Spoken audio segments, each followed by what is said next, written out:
우리가 지금 시편 1편부터 쭉 묵상을 해 오는데요. 다윗의 시들을 보면 많은 사건들이 발생을 합니다. 그 사건들이 나의 잘못이나 허물로 인함이거나 혹은 억울한 누명을 썼거나 여러 가지의 원인들이 있어서 다윗이 어려운 환경을 지내가면서 한 걸음 한 걸음 삶을 살아가는 모습들이 다윗의 시편에 언급이 되어 있습니다. 저 멀리 옷을 벗고 샤워하고 있는 여인을 바라보면서 힘들어한다는 단어가 여러분 어떻게 들릴지 모르겠지만 갈등한다, 저는 그렇게 표현하고 싶어요. 그런 다윗이 결국에는 자신과의 싸움에서 이겨내지 못하고 죄를 범하고, 그리고는 그의 남편 우리아를 전쟁터에서 죽게까지 하는 그런 그 몰아치는 어려운 과정, 그 일로 말미암아 하나님께로부터 책망을 듣고 자기의 아들인 압살롬이 반역을 하는 그런 어려운 과정, 또 그 이전에는 어린 다윗이 그 골리앗을 잡아 죽이고 많은 백성들에게 칭찬을 듣고 있었을 때에 시기 질투심에서 옆에서 간언을 하고, 그리고 사울 왕을 충동질해서 도망을 다녀야 했던 다윗의 모습, 그런 고비마다에서 다윗이 하나님을 찬양하고 또 하나님께 구하고 몸부림치고 있는 모습들을 우리는 시편에서 쭉 묵상해 왔습니다. 그런데 가만히 보면 우리의 인생이 항상 그렇게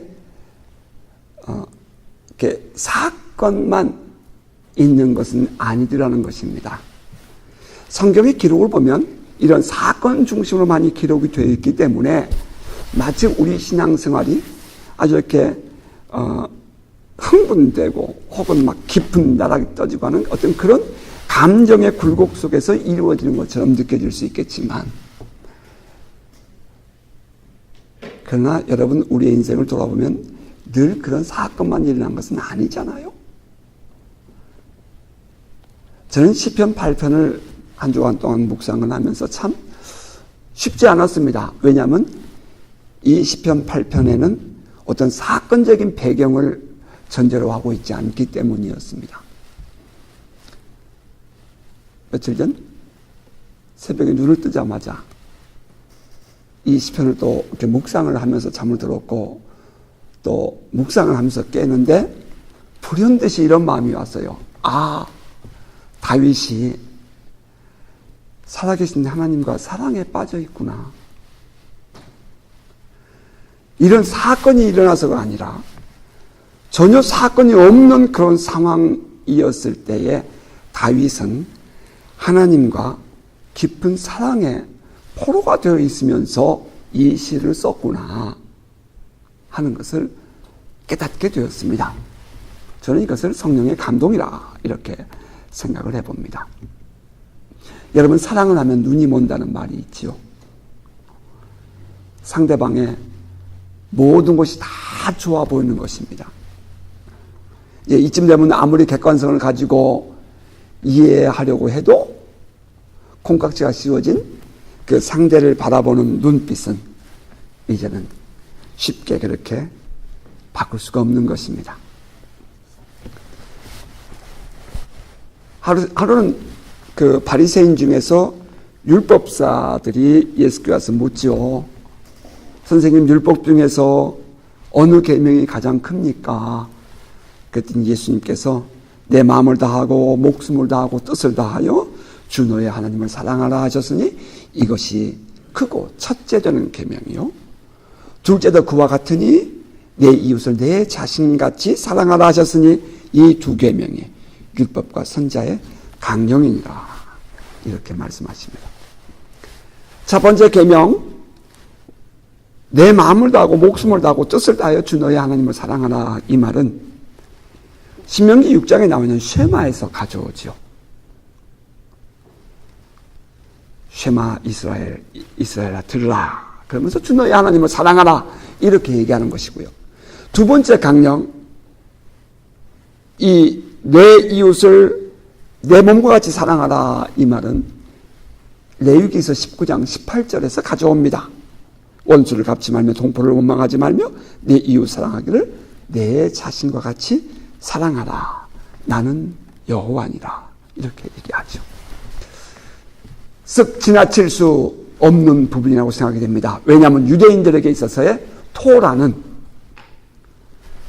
창세기, 출애굽기, 레위기, 민수기, 신명기, 토라는 성인식을 하기 이전에 반드시 암송되어야 할 성경 내용이기 때문입니다. 율법사가 예수께 나와서 질문을 해요. 무엇이 큰 계명이냐고. 그랬더니 예수님은 그 모든 유대인들이 너무나도 잘 알고 있는 이 토라에서 두 구절을 가져온다는 거예요. 첫째는 주 너의 하나님을 사랑하라. 둘째는 내 이웃을 내 몸과 같이 사랑하라. 공통되는 단어가 있어요. 사랑하라는 것입니다. 요한계시록 2장에 가면 에베소 교회에게 말씀하시는 내용이 나와 있죠. 내가 너희들 다 인정해. 정말 잘하고 있어. 다 인정하고 좋아. 그런데 있잖아. 한 가지가 빠졌구나. 너희가 처음 사랑을 잃어버렸어.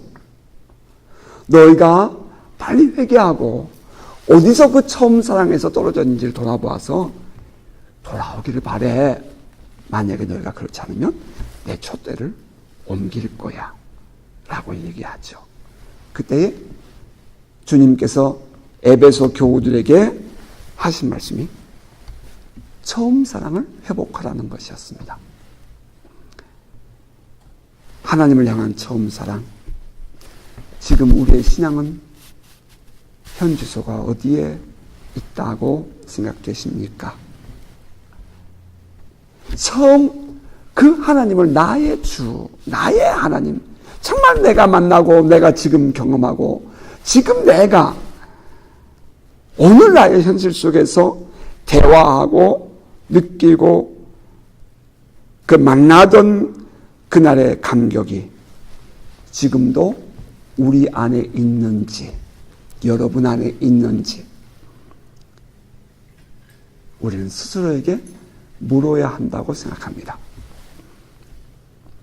다윗은, 이 시편을 기록한 다윗은 그 하나님과의 사랑에 아주 깊이 빠져 있었어요. 그래서 이렇게 고백합니다. 여호와 우리 주여, 주의 이름이 온 땅에 어찌 그리 아름다운지요.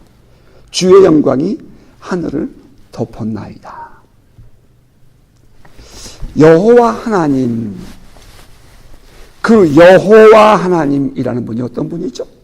유대인들에게서는 가까이 할 수 없는 먼 하나님 아닙니까? 거룩하신 분, 천지를 창조하신 분, 우주의 주관자가 되시는 분, 바로 그 하나님이죠. 그 크신 하나님, 그 하나님이 우리 주여 아도나이라고 고백되었다는 것입니다. 그 하나님을 나의 주로, 나의 하나님으로 받아들이고 난 다윗, 그는 이렇게 말해요. 주의 이름이 온 땅에 어찌 그리 아름다운지요. 주의 영광이 하늘을 덮었나이다. 삶 속에서 날마다 하나님을 만나고 또 실제로 경험하고 그분과 교제하면서 이렇게 신나고 재미있는 삶을 살아가는 다윗. 사랑의 포로가 되어 살아가는 다윗의 모습이 보입니다. 여러분, 저는 그 1절에서 갑자기 이 창세기 1장의 구절이 생각납니다. 태초에 하나님이 천지를 창조하시니라. 할 때 그 천지는 그냥 하늘과 땅이 아니라 heavens and earth라고 기록했다는 거죠. 하나님이 이 세상 우리의 눈에 보이는 것만을 창조하신 것이 아니라 heavens, 저 하늘, 보이지 않는 하늘, 천지, 천국. 다시 말하면 오늘 우리가 보고 느낄 수 있는 이 존재적인 관점에서 볼 때 보고 느끼는 이런 하늘이 아니라, 이런 세상이 아니라 보여지지 않는 그런 초자연적이고 영적인 세상까지도, 천국도 그런 의미가 그 안에 들어있죠. 그러니까 그런 영적인 세계까지도 하나님이 만드셨다는 겁니다. 뿐만 아니라 여기엔 또 시간적인 개념도 들어있죠. 영원이라는 개념 말입니다. 하나님께서 모든 것들을 창조하셨다 하는 것입니다. 그런데 1절에 보니까 주의 이름이 온 땅에 어찌 그리 아름다운지요. 이 세상에 우리의 눈에 보이는 이 모든 온 땅에 하나님의 이름이 아름답습니다. 그리고 주의 영광이 하늘을 덮었나이다. 그때 그 하늘이라는 것은 스카이가 아니라 헤븐입니다. 하나님의 영광이 우리가 살고 있는 이 삶의 현장뿐 아니라 초자연적이고 영적인 그 모든 세계까지 하나님의 영광이 가득 덮였습니다.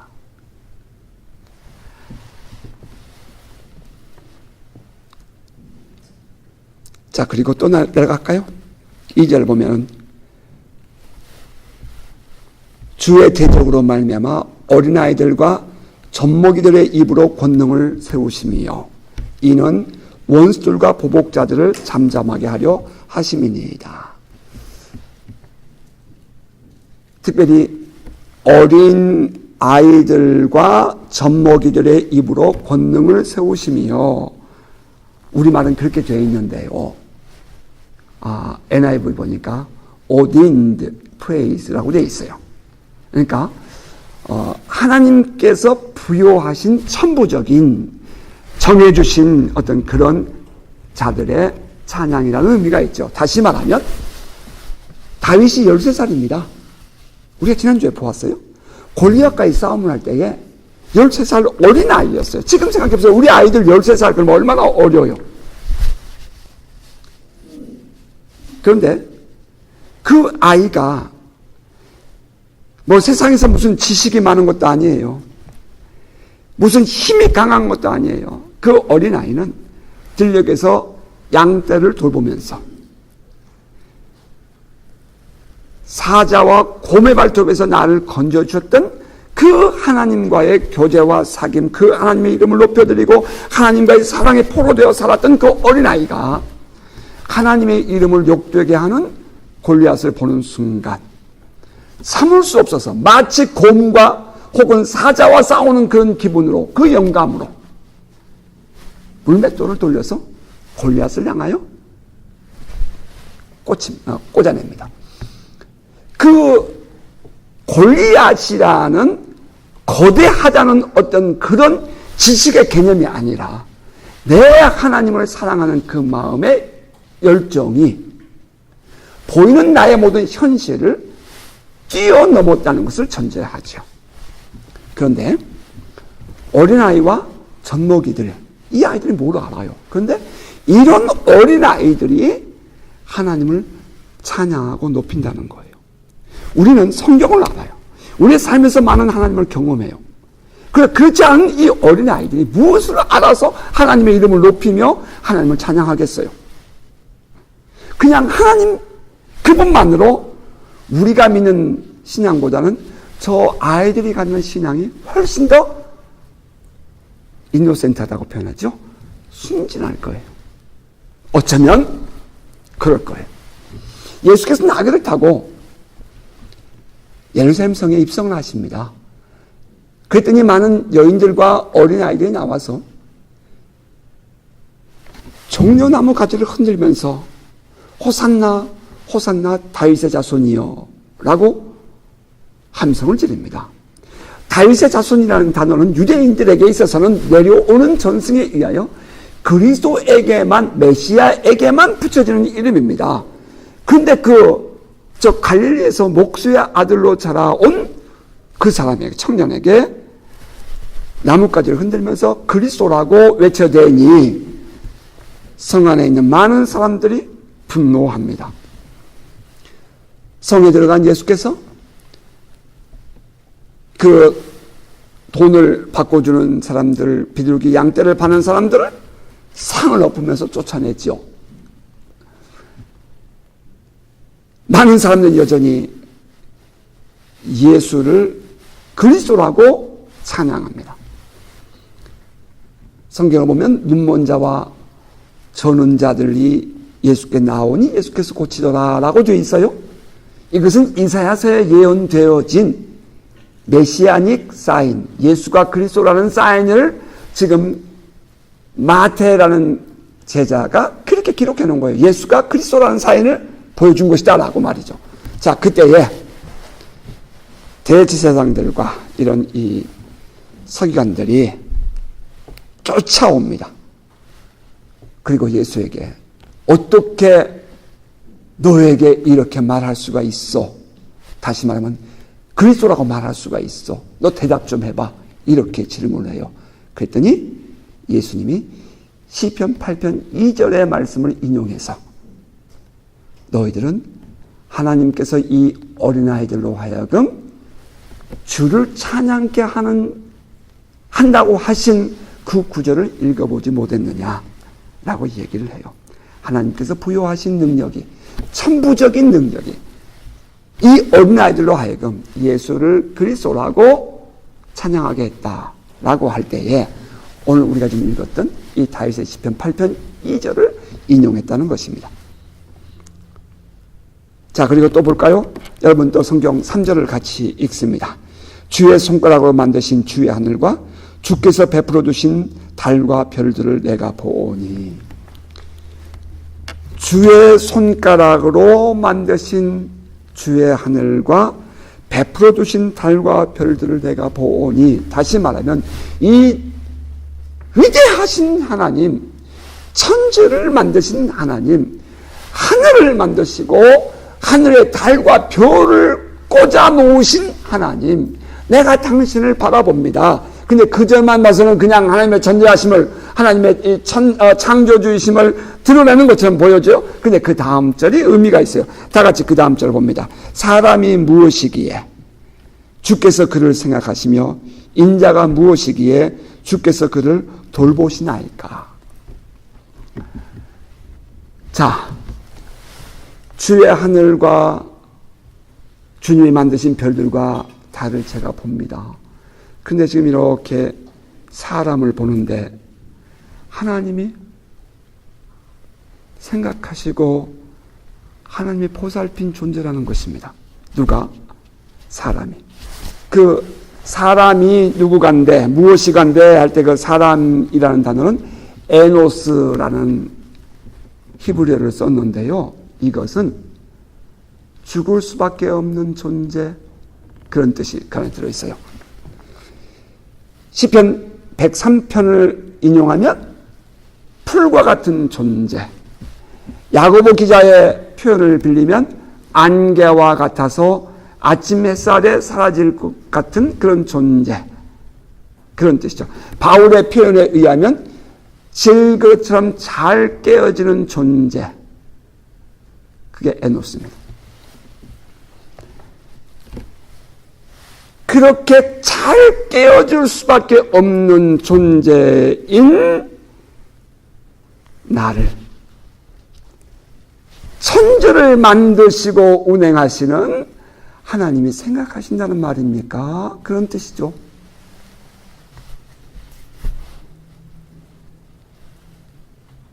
여호와 하나님, 그 위대하신 하나님이 이 세상 7억 5천이나 되는 이 많은 인간 속에서 하나님이 나를 생각하신다는 말이에요. 그런 말이에요. 그 위대하신 하나님이 에노스, 이 깨어지기 쉽고 죽을 수밖에 없는 존재인 나에게까지 관심을 가지고 계신다는 말입니까? 그런 말이에요. 나를 사랑하셔요? 내 애인이란 말이에요. 그리고 그 다음은 인자라는 단어가 나오지요. 인자. 주의 손가락으로 만드신 주의 하늘과 주께서 베풀어 주신 달과 별들을 내가 보오니 사람이 무엇이기에 주께서 그를 생각하시며 인자가 무엇이기에 주께서 그를 돌보시나이까. 인자, the son of man. 근데 그 단어의 원뜻은 아담의 아들, 그런 뜻이죠. 아담의 아들. 우리는 아담이 누군지 알죠? 아담, 흙이란 뜻입니다. 흙에서 난 자지요. 연약한 자, 그런 뜻입니다. 연약한 자. 하나님께서 세상을 다스릴 수 있는 권세를 주셨으나 그것을 쉽게 뱀의 유혹에 빠져서 빼앗기는 자. 그렇게 잘 넘어지고 약속을 해놓고도 약속을 잘 깨뜨리고 쉽게 내 감정에 의해서 분노하고 포로되는 넘어지는 자인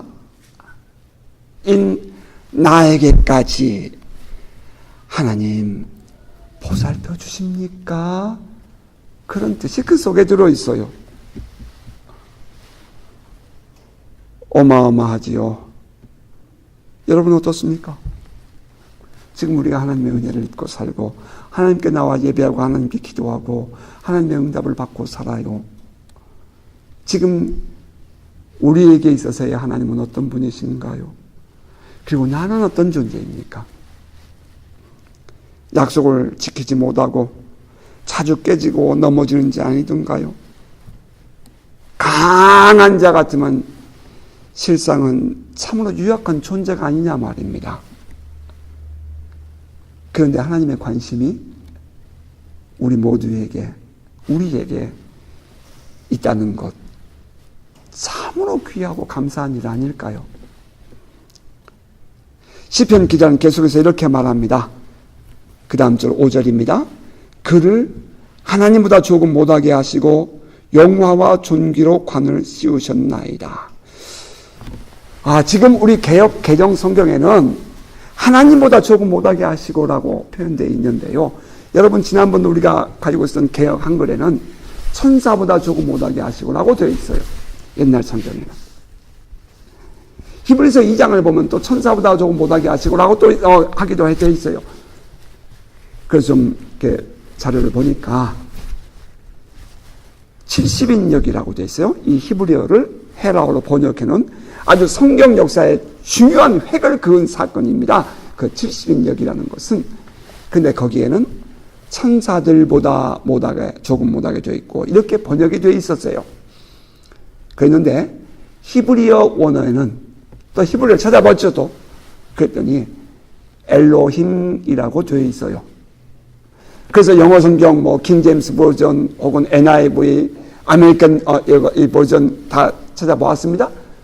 그랬더니 이제는 God이라고 되어 있어요. 하나님이라고 되어 있어요. 히브리어는 엘로힘이라고 되어 있다고요.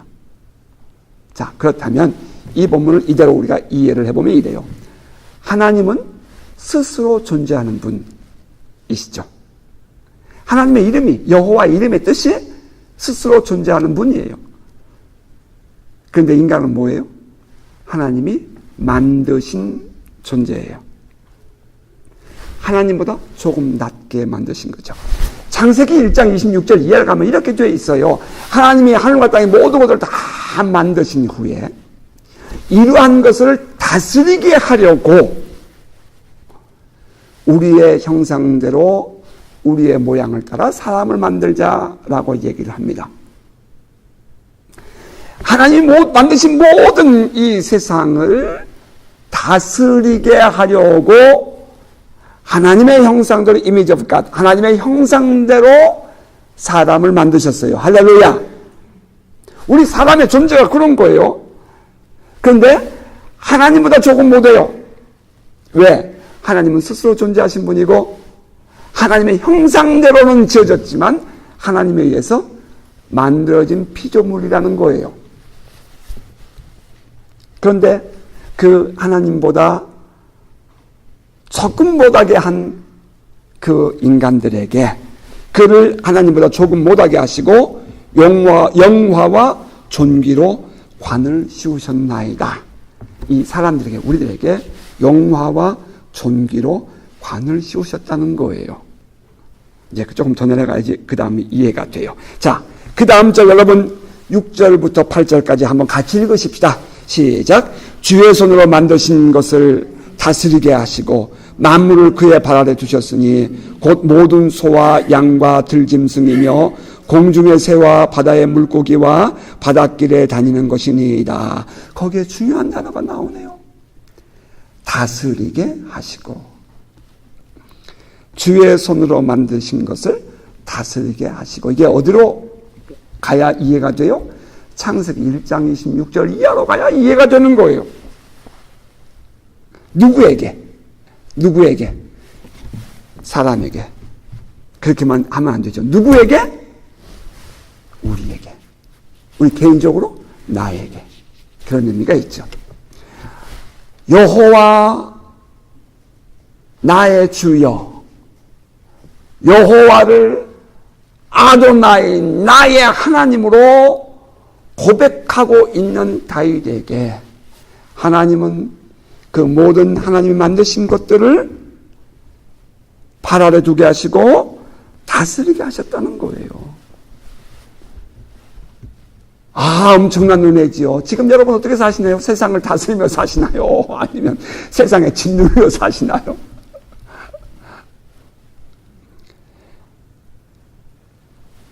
이 세상의 모든 피조물들을 다스릴 수 있는 권세를 이 시편 기자 다윗에게 주었다는 사실을 다윗은 신앙으로, 마음으로, 전 인격적으로 받아들이고 있었다는 거예요. 이 권세가 어디서 나와요? 창조주 되신 하나님에게서부터 나오죠. 그런데 우리는 그것을 이제 학문적으로 cultural mandate라고 얘기를 해요. 문화적 사명. 하나님이 천지를 만드신 이후에 하나님이 직접 다스리지 아니하시고 에이전트를 세우셔서 다스리시는데 그 에이전트가 사람이에요.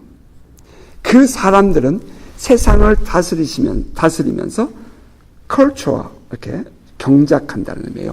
세상을 경작하고 다스리고 세상을 모든 그의 자손들로 하여금 하나님을 찬양하고 모든 우주 만물이 하나님을 찬양하고 하나님의 다스리심 속에 있게 하는 역할을 아담에게 주셨다는 거죠. 그래서 그 문화적 사명이 예수를 믿는 오늘 우리에게도 있는 거예요. 뭐가 있다고요? 사명이에요. 사명. 오늘 우리가 이 그리스도인들이 세상을 살아가면서 그냥 나의 필요를 위해서 이 위에서 기도하고 하나님께 예배하고 하나님 만나고 그것만이 뭐 우리의 사명이 아니라 우리가 세상을 다스릴 수 있는 세상의 문화적인 사명 혹은 세상에 우리가 살고 있는 삶의 현장 속에서 또 다른 사람들을 전도하여 그들로 하여금 하나님을 영화롭게 하고 하나님을 찬양할수록 하는 그런 사명 혹은 우리가 살고 있는 나의 삶의 현장 속에 하나님의 다스림이 나타나서 우리를 통해서 하나님의 영광을 받으시는 그런 이 비즈니스면 비즈니스, 아트면 아트, 그 모든 영역 속에서 하나님을 높여드리도록 하는 일을 우리에게 맡겨주셨다는 거예요. 여러분 아멘이에요? 이게 바로 문화적 사명인데요. 그 문화적 사명이 무엇이냐면 바로 하나님이 만드신 것을 우리에게 맡겨주셨다 하는 그 의미 속에 들어있다는 거예요. 다스리게 하신다. 자, 그런데 다윗이 저는 이 다윗을 묵상하면서 참 놀라워요. 다윗이 주의 손으로 만드신 것을 다스리게 하시고 누구에게? 그에게. 그가 누구예요? 결국은 자기를 말하죠. 그가 누구예요? 잘 깨지는 에노스 사람. 잘 약속을 파기하고 넘어지는 인자 사람의 아들 그에게 그런 뜻이죠. 그가 누구예요? 오늘날? 바로 저와 여러분 우리죠. 바로 우리에게 이와 같은 은혜를 주셨다는 것입니다. 엄청난 은혜죠. 저는 그 오늘날 우리에게 이러한 은혜를 주셨다는 이 속에서 저는 그냥 지나칠 수 없는 것이 있어요. 바로 예수 그리스도께서 잃어버렸던 그 왕권을 회복하시고 그 하늘나라를 이 땅에 드러내신 예수 그리스도께서 우리에게 앰베서더 대사로 이 세상에 보내시고 우리로 하여금 이와 같이 하나님 나라를 확장해 가도록 살아가게 하셨다는 데에 우리는 다시 한번 이 아침에 우리 스스로를 돌아봐야 할 이유가 있다고 저는 생각을 합니다. 자, 저는 이 시편 8편을 쭉 전체를 통으로 이해를 하면서 큰 두 가지를 저는 생각하며 감동을 받습니다. 여호와 우리 주여, 하나님을 여호와를 나의 하나님으로 우리의 하나님으로 받아들이는 사람들에게 주어지는 두 가지의 축복, 그 중에 하나는 아까 4절에서 보았던 사람이 무엇이기에 주께서 그를 생각하시며 인자가 무엇이기에 주께서 그를 돌보시나이까 하는 것입니다. 우리가 무엇이기에 하나님이 우리에게 이와 같은 관심을 가지고 계시는가? 하나님, 이렇게 잘 깨어지는 이렇게 부족한 나인데 하나님이 이토록 큰 은혜를 주셨다는 말입니까? 라는 감동이 밀려옵니다. 나의 주, 나의 하나님이 나를 보살피며 나와 동행하신다 하는 것입니다. 내가 누구라고 하나님이 이런 큰 은혜를 주신단 말입니까? 천지를 창조하시고 주관하시는 여호와, 높으신 하나님이 말입니다. 잘 깨어지는 질것과 같은 존재, 아침이면 사라지는 안개와 같은 존재, 먼지와 풀과 같은 하찮은 존재인 우리를 그 높으신 위대하신 하나님이 생각해 주시고 돌보아 주신다. 정말 큰 은혜입니다. 지금 우리의 삶을 돌아봐요. 눈에 안 보인다고 주님이 안 계시는 것 아니지 않습니까? 지난주 중에 필리핀의 다바오 섬에서 사역하는 상영규라는 선교사님이 저에게 메신저를 통해서 이런 글을 보내왔습니다. 잠깐 여러분에게 읽으며 소개해 드릴게요.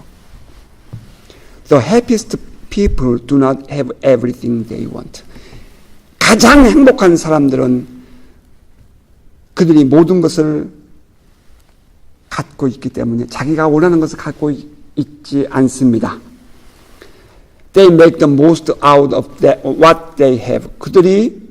그들은 자신이 가진 것을 최대한 활용합니다.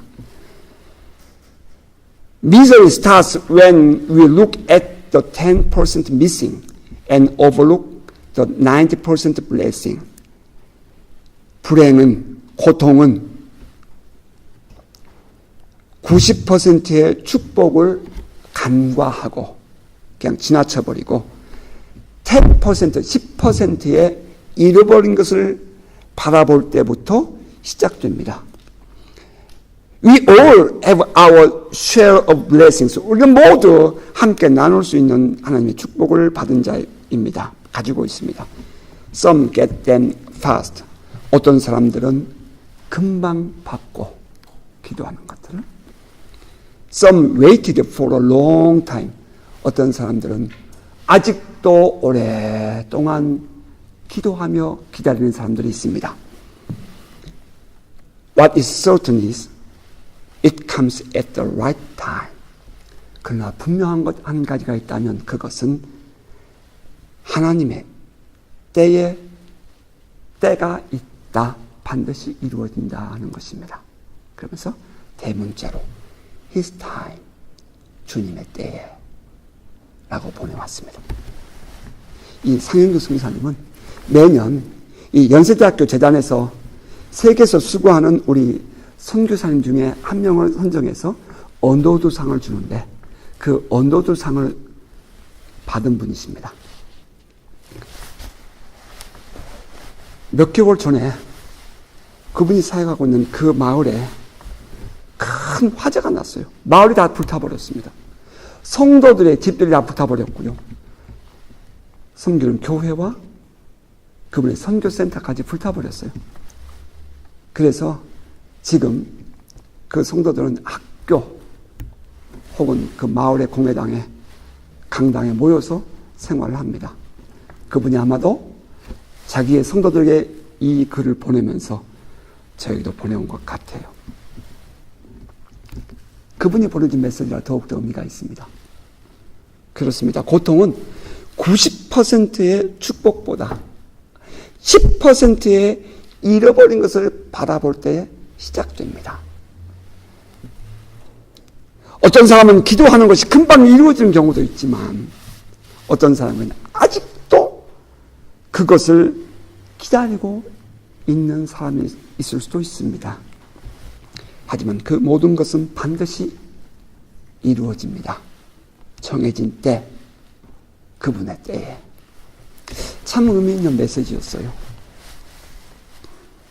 제가 지난주에 여러분들에게 소개하고 싶었지만 시간이 너무 길어서 하지 못했던 글, 저희 동기 목사님들의 방에 한 200여 명 있는 방에 올라왔던 한 글이 있어서 여러분에게 소개할까 합니다.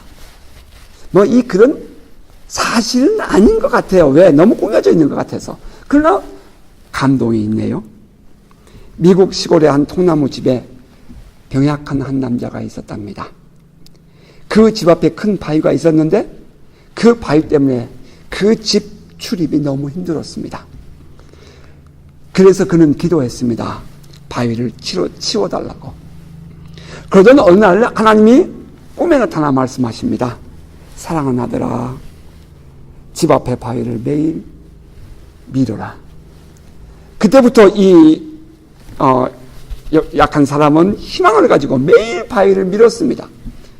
8개월이 지났답니다.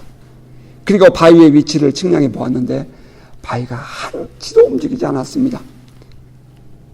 그 사람은 현관에 앉아서 지난 8개월간 헛수고 한 것이 원통해서 엉엉 울었습니다.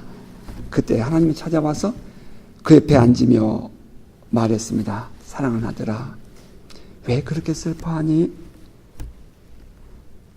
하나님 말씀대로 지난 8개월 동안 희망을 품고 바위를 밀었는데 바위가 전혀 옮겨지지 않았어요. 대답했습니다. 하나님이 또 말씀하십니다. 난 너에게 바위를 옮기라고 말한 적이 없어. 그냥 바위를 밀으라고 했을 뿐이야. 이제 거울에 가서 너 자신을 보렴. 그는 거울 앞에 갔습니다. 그리고는 자신의 변화된 모습에 깜짝 놀랐습니다. 거울에 비친 자기 모습은 병약한 남자가 아니라 근육질의 남자가 되어 있었습니다. 그는 깨닫습니다. 하나님은 바위의 위치가 변하기를 바라신 게 아니라 내 자신이 변하기를 바라셨다는 사실을 말입니다. 그러면서 그분이 이렇게 썼어요. 사랑하는 여러분, 여러분을 짓누르고 힘들게 하는 바위는 무엇입니까? 그 바위가 빨리 내 인생에서 옮겨지거나 없어지는 것을 간절히 바라시지요. 그런데 진정한 기쁨은 그 바위가 없어지는 것에서 오는 것이 아니라 그 바위 앞에 선 내 마음과 생각이 바뀌는 데서 오는 것입니다. 라고 했습니다. 글쎄요, 이걸 꾸며진 얘기겠죠. 그죠? 하지만 오늘 살아가는 우리들에게 전해주는 메시지가 있다고 생각합니다. 하나님의 관심, 하나님의 사랑, 하나님의 마음, 그 하나님의 눈은 당신이 사랑하는, 하나님이 사랑하는 바로 여러분에게 있습니다. 믿습니까? 그리고 이제 시인은 두 번째 우리에게 드러내고 싶은 그의 속내가 있었는데 그것은 하나님께서 이 세상을 다스릴 권세와 능력을 우리에게 주셨다고 고백하는 것이었습니다. 우리는 그 세상을 다스리는 권세가 곧 우리의 사명임을 압니다. 이 세상을 사는 다스리는 권세를 하나님이 저와 우리에게 주셨습니다. 그러면 우리는 그것을 이용해서 세상을 다스리는 삶을 살아야 합니다. 이 복음을 세상에 선포하고 외치며 전하는 삶을 살아야 하는 것입니다. 우리가 만난 우리의 이웃들도 우리처럼 우리가 사랑하는 하나님, 우리가 사랑하는 그분을 저들도 함께 찬양하고 저들도 함께 믿고 살아갈 수 있도록 그 은혜를 나누는 저와 여러분 될 수 있기를 바랍니다. 우리가 살고 있는 우리의 삶의 현장이 하나님을 찬양하는 자리가 될 수 있도록 우리는 우리의 삶의 현장을 다스리며 선포의 장으로 삼아야 할 것입니다. 오늘의 현실 속에서 살아계신 하나님을 드러내며 선포하는 복 있는 삶 살아내는 저와 여러분 될 수 있기를 바랍니다. 말씀을 맺겠습니다. 오늘 나의 삶의 현장에서 여호와 하나님은 진정으로 나의 하나님, 나의 아도나이가 되십니까? 우리를 생각하시고 우리를 살피시는 하나님, 그분께 우리의 삶을 맡기고 살아가는 복된 성도가 되시기를 바랍니다. 이해가 잘 안 되고 때로는 어렵기도 하고, 그러나 살아계신 하나님이 우리에게 세상을 다스리는 권세와 능력을 주시고 우리에게 관심을 가지고 우리를 지키고 계신다는 사실, 이 사실이 살아갈 힘과 용기가 되는 여러분 되시기를 바랍니다. 나의 하나님 여호와를 바라보고 당당하게 살아갈 복 있는 성도가 되십시다. 이제 그가 이렇게 마지막 절에서 말해요. 나오세요. 여호와 우리 주여, 주의 이름이 온 땅에 어찌 그리 아름다운지요. 주님과의 더 깊은 사랑에 포로되어 살아가는 그 맛을 아는 복된 성도 되시기를 주님을 축복합니다. 아멘.